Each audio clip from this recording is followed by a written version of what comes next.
You can probably tell by my tone of voice that this isn't like a huge issue. I know I'm gonna heal and be fine, but just try to take a guess how it happened. Did I, say, explode more sodium in my face? Did I set myself on fire by accident again? No. I was hanging out at the Adelaide 500 car race, and there was like an F-18 fighter jet thingy above my head, and like we were just like chilling out in the sun, and I had sunscreen on, but somehow this happened just from being in the sun.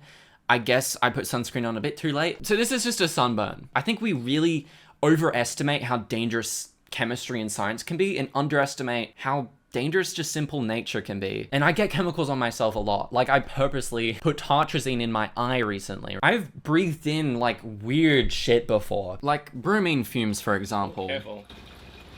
A lot of people get concerned about that, and for good reason too. I mean, it is very toxic. Bromine is less toxic than chlorine by a bit, but it's still not good to breathe in. And from my personal experience, it hasn't been anywhere near as bad as what people make it out to be. I mean, I've accidentally breathed in bromine.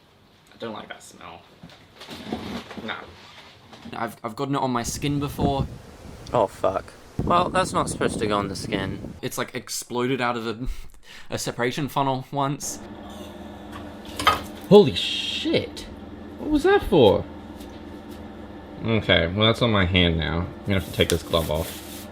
And that's not usually a problem, to be excessively fearful of something that is genuinely bad. But when people are really fearful of those science experiments, YouTube just removes the video entirely, or age restricts it, or demonetizes it, so that the owner of the channel making like these science experiments, it makes it a lot more difficult for them to be able to make more videos that are educational. So this does affect me financially because my videos are constantly getting age restricted. Science videos get taken down so much more than other videos, especially dangerous science videos. And I just want to walk through like my experience with YouTube, especially like later in this video, and show some examples of other YouTubers that are allowed to do really dangerous stuff where they actually get hurt, like kind of seriously with bleeding and stuff, versus chemistry YouTubers who don't get hurt, have no distress or anything. It's in a controlled environment, but still get their videos age restricted just because they mentioned the word of a drug or something like that. I've looked at all my videos I've ever uploaded on this channel, and 60% of my videos are age restricted or demonetized at some point. And then I have to go through this like huge battle on YouTube. It takes so much effort to be able to get my videos approved again after they've been age restricted, because their system is just super flawed. I think it's ridiculous that YouTube would take down an educational video just because it mentions some type of chemical compound that's dangerous. Especially in today's age where you can just write a fake article using AI, there's just too much misinformation out there to actually know what's real. So it's really important then to have content creators that can show them doing science experiments in person. You can't just like write in a prompt to get AI to make you a Cody's Lab video where he teaches you like some actual like legitimate science. And just watching his videos is what got me interested in chemistry in the first place. Now most of his videos are gone, so most people aren't going to be able to learn those same things that I did again, and I think that's really sad. And I have seen this affect creators that have a perfectly professional lab environment, so everything's still safe and controlled, but YouTube just, it still just doesn't like certain things. Okay, now red bubbles. He's made quite a few videos on lighting bubbles on fire in his hand, but this one is age restricted or inappropriate for some viewers. He has a little warning, talks about the dangers of this experiment, and this is the result he got. Yeah, and some people are saying it's obvious why it was age restricted because he set his hand on fire. But I mean, he has another video where he's set his hand on fire with hydrogen gas, which is way worse. Okay, that was way more explosive than the propane. And then he has a second follow-up where he's doing oxygen and hydrogen mixed together. How is this one not restricted, but the propane is? Like, the way they apply their restrictions make no sense to me. And YouTube is so much harsher on channels that aren't as professional looking. I think there's this bias or expectation that in order to do science experiments safely, you need to do it in a really high-end professional lab environment. And that's just not always the case, because it really depends on what experiments you're doing. Like, Cody's Lab is not now red. I think that's a good thing. What Cody's Lab showed to me that I don't see in now red videos, it showed me that there is some science experiments that is accessible to the amateur. and still be completely fine and safe, as long as you know what you're doing. And that can provide a lot of insight into just how the world works, because it's a lot more relatable on his channel, as most people don't have a big lab. And it's just really interesting to see someone use ordinary daily objects for something really cool and educational. Of course, if you count the fact that I started with the batteries, then it's taken me years, and I started with well over a gallon. Years, just to make that tiny little amount of heavy water. And of course, it's no longer on his channel. So I was just going through my emails, and this is a screenshot of YouTube's old recommendations to me. And I just think it's sad to see a Mark Rober video where he teaches his audience how to break glass bottles in like a sort of party trick way, where like you like push down on the bottle really fast and it breaks the bottom, and the whole point of the video is to like figure out how it works. I don't think that video should be taken down at all, but I do think that video is more dangerous than the video that is taken down, which you can see is Gunpowder from Urine Part 2 by Cody's Lab. And in this video, Cody goes through the old ways of how to make gunpowder from urine. It's a real thing people used to do, but the process takes him over a year to do. I think he said like 18 months. Made over the last 2 years and used to extract nitrates. And it requires all these different steps, so no one's actually going to copy his video and get hurt by it, especially considering the fact that you can just buy gunpowder from a lot of places in America, I believe. However, Mark Rober's video, while he is showing a tutorial on how to make broken shards of glass, I think that is way more likely to be harmful to people, because even though it's less dangerous than gunpowder, it's really cheap, it's simple to do,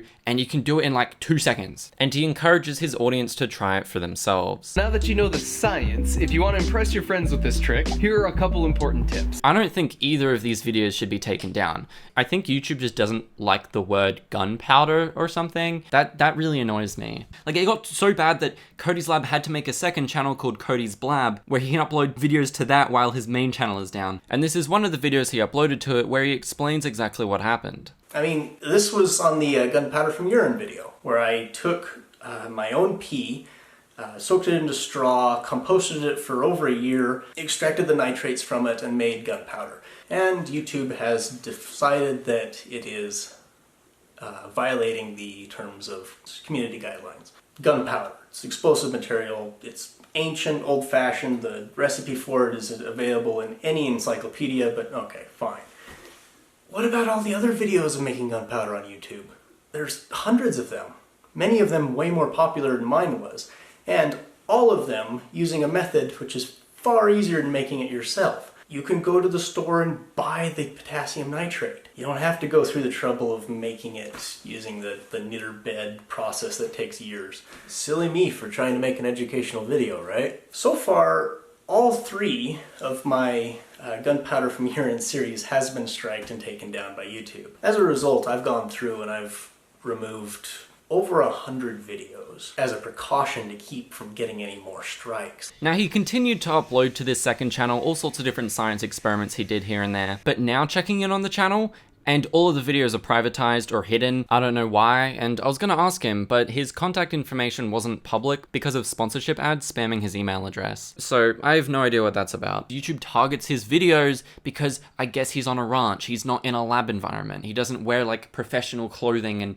and goggles all the time. He does stuff just because he can. And it doesn't seem to matter whether or not it has scientific value to it. YouTube just does not agree with a lot of it. And then this does actually affect real research, not just entertainers on YouTube who do dangerous experiments. A lot of you may have heard of the YouTuber Nerd Rage. Now, I know this was a long time ago, but he made a video called The Final Steps of Making Pyrimethamine. I don't know how to pronounce that. Making pyrimethamine as well only affirms how highly successful our research has been. And it cost over $22,000 for him to research this thing. YouTube just removed it. That video is actually one of the least dangerous things I do. I think it's only a matter of time before I go the way of such greats as Chemplayer or Explosions on Fire. Now, I have a Twitter and subreddit, so if I should indeed disappear, I'll let you know there. Luckily, he was able to fight his way to get it back. And I'm talking about videos that were taken down like 7 years ago. This is still a problem. It seems like YouTube is using the same system that flags videos, but instead of striking and taking down the video, It just age restricts it now. So the same problem is still there, it's just less severe. I mean, it's a step in the right direction. I just don't think it's good enough because there's so many other examples on YouTube of content being allowed that is so much worse. People are actually getting injured. People are actually in distress and literally risking their life for content. I mean, just look at this. This is not a controlled environment. That guy is risking his life doing this. Like, if I did chemistry content that was as dangerous as what these people are doing with parkour, I would have to be giving so many disclaimers. I'd have to be saying like, this is educational content only, and like, whereas I risk just a little bit of eye irritation in my videos. I think it's because people can understand parkour, whereas it's hard to understand chemistry. It doesn't say if they're professionals. I never say that I'm a professional unless I'm joking. Yeah, it's like YouTube allows this kind of stuff all the time, and people like just find it really cool, right? It actually seems that this video's been encouraging people to do parkour. The fact it's all just out of context clips too, like they don't even need to give context, that was crazy to me. I mean, even human reviewers at YouTube, working for YouTube, will sometimes randomly just demonetize my videos for reasons that aren't even in the video. From what I remember, I think when I first uploaded my sodium duck video, it was age restricted to begin with, just automatically. And then I appealed it, and then some human reviewer, well, apparently a human reviewer, accepted it and said like, oh, actually, no, this is good. So that means it has already gone through a review phase at YouTube and was fine. But then randomly, like weeks after upload, a human reviewer just decided to flag it again. Like, why? It was accepted before. And so I can't change anything about that. I can't request a review. I left it demonetized for months. I only just recently went to Twitter about this. And the reason I didn't go to Twitter about this for months is because originally YouTube never told me why it was demonetized by a human reviewer. It just didn't give that info. And so I just believed it. I thought maybe my video just isn't good for advertisers. Maybe I did do something wrong in it. But then I think YouTube came out with an update that makes it more transparent with why human reviewers removed your video, but this human reviewer had just made lies about my video. They've labeled that I've sworn, or like there's too much profanity, and there isn't any profanity. I mean, there's like profanity like maybe half an hour in the video. That doesn't warrant taking down the video for that purpose. And the other purpose they took down the video for was harmful acts and unreliable claims. Now, there's no unreliable claims in my video, but there's harmful acts. However, it says that there needs to be physical harm or distress. And I mean, if you watch the video, in the first minute, yeah, it looks crazy with something exploding, but then seconds later, I'm asked if I'm okay, and I'm like, yeah, I'm okay. In fact, it's not good enough for me, and then I like played off like a silly little thing that happened. Like, there's no distress or harm. So when I went to Twitter about this, I was like, hey, this human review is incorrect. But the response from YouTube is the worst. They say, if you think our system made a mistake regarding ad suitability, request a human review. They didn't read my issue. When a human reviewer reviews your video on YouTube, you don't get the option to appeal, even though the video was originally fine. I think this is just an automated response from YouTube. How lazy is that? That is not how you do support. My response is like, I can't request for a human review. A human demonetized it for reasons that aren't actually in the video. That's why I'm asking for help here. And finally, they've now allowed monetization on the video. So there shouldn't have ever been a problem. I mean, I have tons of examples of YouTube applying their guidelines to my videos, and then me going through the big process of like trying to contact them a bunch of times until finally they're like, oh, yeah, this was just a mistake. It's like this mistake keeps happening though, all the time. I mean, I made a parody video on Nared making a nuke, and they've said that they've age restricted that because while it doesn't necessarily violate our guidelines, it may not be appropriate for viewers under 18. Okay, if I'm not violating guidelines, what makes it not appropriate then? So I went to YouTube support in their emails and asked them, and they just said like, unfortunately, I do not have any way to check the exact reason as to why your videos have been placed under age restrictions. YouTube support isn't even gonna bother looking into this. They're just gonna say, I don't know how to look at that. And they just said, well, you should try to submit an appeal. Now, the reason I didn't submit an appeal originally is because I know that's not gonna work. And in my appeal, I said, I've contacted YouTube support to ask what in this video was deemed inappropriate for viewers under 18, and they were not able to tell me why. I need to know what was deemed inappropriate so that I can adjust my future content accordingly. Otherwise, the age restriction is unhelpful. I know that these appeals, I don't think majority of them even goes to a human because, I mean, they just rejected it 16 minutes later and they didn't answer anything. They just said, we reviewed your content carefully. There's no way they reviewed it at all and have confirmed that it violates our community guidelines. Oh, so now I am violating community guidelines because before that you said that I wasn't. now they've confirmed I am. So the story's changed. So my last ditch effort is going to Twitter about it. I hate that you have to go to Twitter to get things solved. That doesn't make any sense to me. You should just be able to get help on YouTube itself. Why do I have to go to Twitter? But they finally actually looked at it, and after a few days, they said, confirming this was a mistake during the review process. The age restriction has been lifted. We're so sorry about this. But like, this keeps happening so many times. But I think my weirdest experience with my videos getting taken down is my caffeine short video. I don't know how to explain this. It's really weird. So they said that content that depicts people abusing narcotics or provides instructions on how to make them is not allowed on YouTube. I didn't give any instructions. I didn't promote the use of narcotics. It was a parody of a fictional character, like based off of Now Red, just like being like all shaky and saying like, he didn't even say I'm high on caffeine, I don't think. He just said he's run out of caffeine. All my caffeine powder randomly disappeared. And so they said they've removed the following content from YouTube. And yeah, they deleted the video. No one can watch it anymore. So they gave my channel a warning, which is basically like them giving a strike. But then a few days later, they come out with another email. Hi, Niall Green. We've reviewed your content and determined... why have they reviewed the content again? That doesn't make sense. And determined that it may not be suitable for viewers under the age of 18, per our community guidelines. As a result, we've age restricted the following content. How do you age restrict a video that doesn't exist anymore? And I haven't, like, appealed the video at all, so I'm like... I don't know, maybe they reversed their decision and now it's just an age-restricted video. And then I looked further down, it's like, oh, it says we haven't applied a strike to your channel and your content is still live for some viewers on YouTube. Oh, that's great, so my video is back, it's just got less of a terrible restriction. But no, that's not true, it's still deleted. So, why is there all this conflict with YouTube all the time? And because of like this weird confusion, I'm just like, look, I'm not even gonna like appeal the video. I have the decision to, but I'm just not gonna touch it and just leave it. But then just out of nowhere, like a year later, the video has been dead for ages. It just suddenly just comes back.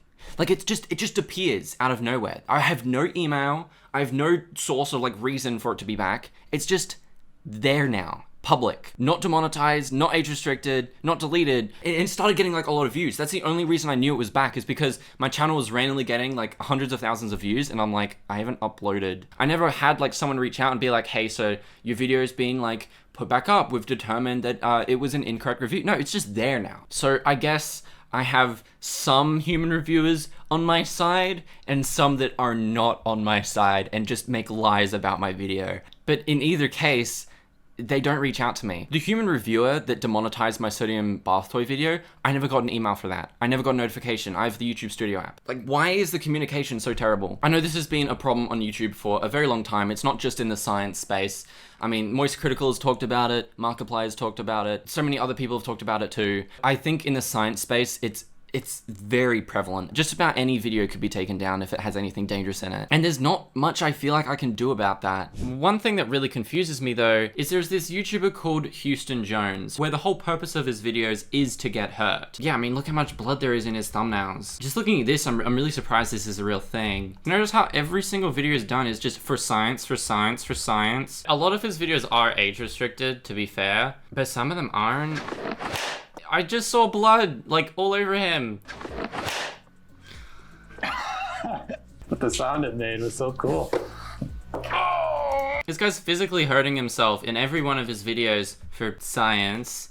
This one doesn't say for science, but it's still not age restricted. Oh, so now he puts the disclaimer in. After almost, 5 minutes of the video, he puts the disclaimer. Well, after we've already seen him, like, get hurt. So, no, I don't think disclaimers is a solution to this problem. Well, he claims to be, like, a professional, but that doesn't really come across in the videos at all. Yeah, he's got, like, bruises on his legs from previous videos. I don't know what that patch is covering up, but it's probably not good. His arm has some scars on it. And the content is clearly working. I mean, he has 4.8 million subscribers for hurting himself on purpose. Maybe I should purposely breathe in bromine fumes to see how much it destroys my body. Nah, even better, just drink it up. Here, I've made myself a beverage of bromine, ready to be tested for science. But if I just mention a chemical called then my video gets age restricted or limited ads, which completely demotivates me to even make the video because I need to make money to keep this channel afloat. And you could just say like, oh, just don't do something dangerous, do something more professional. But I feel like the more dangerous, like risky kind of things can also be the most interesting because you tend to learn things from them. And I think Alex from I Did a Thing has a good point here too. The more dangerous something is, the more exciting the outcome could be. And then towing that line on YouTube where it's like, you know, too risky, demonetized, but like that perfect level of like is like just before, because viewers are more interested in it because everyone wants to watch someone potentially get hurt. And then it usually means as well the thing I'm making is more fun because it's like dangerous. Like my video where I talked about microwaves and how they're actually not as dangerous as you may expect. I originally wanted to title it I Microwaved Myself for Science or something like that, like Houston Jones does all the time. But the moment I did that, it was age restricted. And there's no harm in the video at all. Usually YouTubers have the thumbnail and title sound way cooler than the actual video itself, whereas I'm now having to make my thumbnails and titles sound boring, just because if I actually said what I was doing, microwaving myself, the automated system on YouTube and human reviewers would just freak out about that title, even though I am literally microwaving myself, and the whole point of the video is to describe and explain exactly why that's possible without getting hurt. I had to make it sound more boring. Like, I tested the limits of a microwave, and it's like a really confusing title now. I think the YouTube automated system probably just sees that video title and thumbnail and just goes, oh, Lego, that's family friendly. And that's it. There's also a lot of distress in his videos too, and I'm not really sure why the algorithm doesn't see that as bad. I guess because there's a lot of laughter in it as well, and he like cries on the ground in distress, which is something that I never do in my videos. It doesn't make any sense to me. I'm starting to see a common theme here where if you're serious about something on YouTube, that's more likely to get it age restricted. Whereas if you just like laugh things off and act all silly and goofy and actually way more dangerous, YouTube, it seems to be more fine with it. So I found an article that explains better of what I'm talking about here. Hobby chemists fall foul of YouTube's content purge. So this was back in 2018, so it's been a while that YouTube has had an issue with chemistry content. I think this is an interview someone did with Tom from Explosions and Fire. What frustrates me is that the system seems to be skewed towards not liking details, says Tom of Explosions and Fire. Large popular science channels, he points out, get away with dangerous experiments, from pouring bromine over phones to throwing lumps of sodium into ponds. But they won't talk about the chemicals,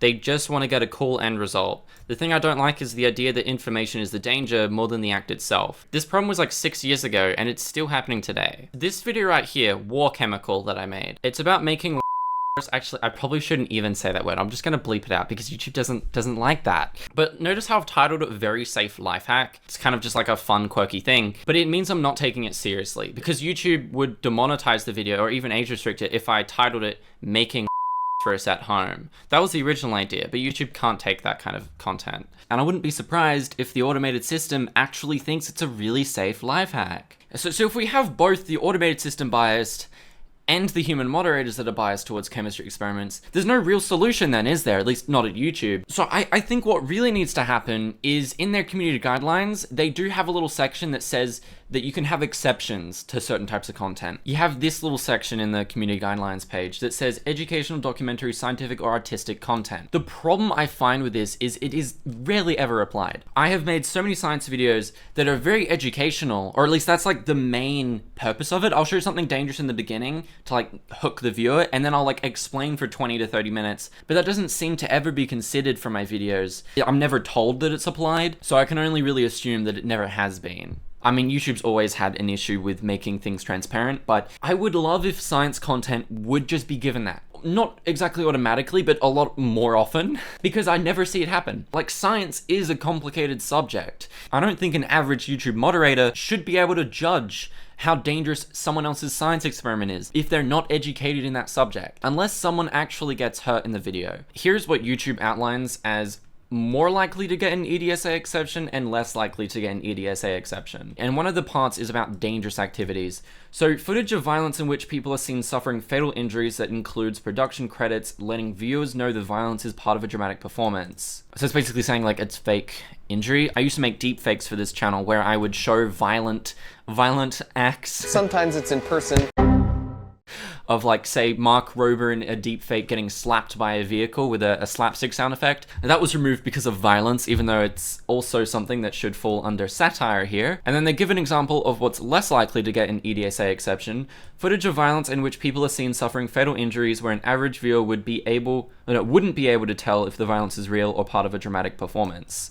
Ah, I see the problem here. It looks way too real.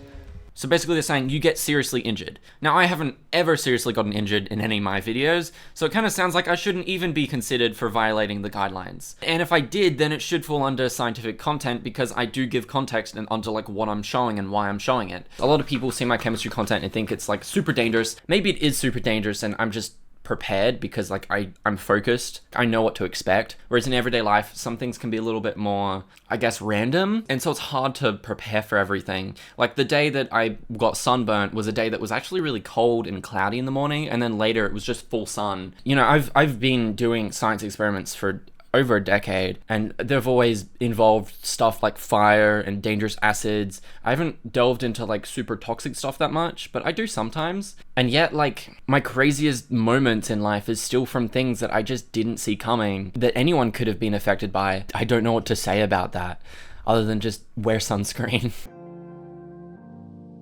I've decided that I'm gonna try uploading to a second channel some other content that's a little lower quality, because then I'll be risking less. That can also help fund this channel so that I can continue making higher quality videos on this channel and lower effort ones on that one. But there's also a lot of experimentation and tests I do that just never make it to this main channel, because I like to cut it all down and make like a perfect like procedure looking thing. So if you're interested in more of like the experimental stuff that's behind the scenes, then you can check out my second channel. It doesn't have much over there at the moment, but I will be uploading to it in the coming weeks. I'm also re-uploading all of my old deleted videos onto that channel. Not the deleted videos from this channel, the deleted videos from my old channel, Experimental Madness, that I used to do like science experiments in my backyard. There's already strikes I've gotten just trying to re-upload it all, so we'll see how it goes. Anyway, I hope this video wasn't too negative. I'm just fed up with every single video that I upload being... There's certain video topics I would love to cover, but I don't feel comfortable doing it because it takes so much time to make my videos. If I just upload it and it's simply taken down by YouTube, that makes every video of mine like a huge struggle to deal with. So I might like try various different types of content on this channel, always about science of course, but maybe put in a mix of live streaming, like live stream chemistry. Not many people have done that before, I don't think. That would be a weird experience. But yeah, I know this isn't a video that I would normally make. I just wanted to get this out. Now, if I didn't have my Patreon supporters, then I would be a lot worse off when my videos get age restricted or demonetized. So thank you for supporting me during this time that I haven't been uploading for like 3 months, because lately I've just built myself a new lab environment. Isn't this amazing? Hopefully this environment looks a little bit better and YouTube shouldn't age restrict my videos as much, but I guess we'll have to see.